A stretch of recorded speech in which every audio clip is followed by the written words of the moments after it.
You're listening to Secure Freedom Radio with Frank Gaffney from the nation's capital in Washington, D.C. We're back, joined by one of America's preeminent experts when it comes to matters of the Middle East. He hails from it, from his native land of Lebanon. He is Walid Phares, a professor at the National Defense University and go-to guy for many of the nation's media who are at least occasionally interested in getting the facts straight on what is happening in a dynamic and, I'm afraid, increasingly dangerous part of the world. Walid, it's always good to have you with us at Secure Freedom Radio. Thank you for joining us today. Thank you for having me. Great to be on your show, as usual. There is a country that is seemingly very intent on not only reestablishing the caliphate, but having it be the center of the caliphate once again, namely Turkey, Islamist Turkey. Tell us what it is up to at the moment vis-a-vis Syria, vis-a-vis Iran, vis-a-vis us, and what we should be doing about Turkey's role at the moment in this space.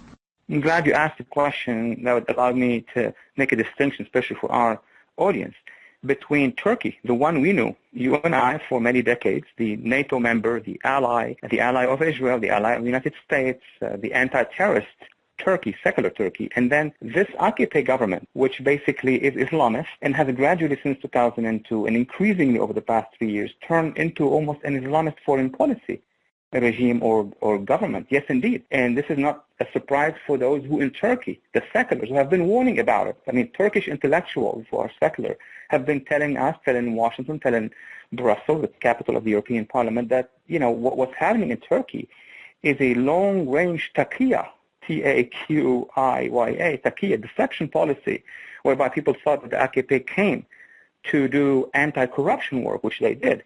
But the price was, as was the case in, many authoritarian equivalents in Europe, National Socialism or others, corporatism in Italy, turned into a quasi-fundamentalist, not yet there, but in foreign policy, to become the ally of Iran against the student movement, to cover up for Bashir's regime in Sudan, to allow Hamas to become legitimate, to try to send a flotilla, a Turkish flotilla to actually, help Hamas at the end of the day. And of course, what is happening with the Turkish-Israeli relationship is all indicative that what we have in Ankara. Yeah, we have to let it go at that. Walid, I thank you very much for this quick, insightful tour of a very important and increasingly turbulent part of the world. We look forward to visiting with you again in the very near future.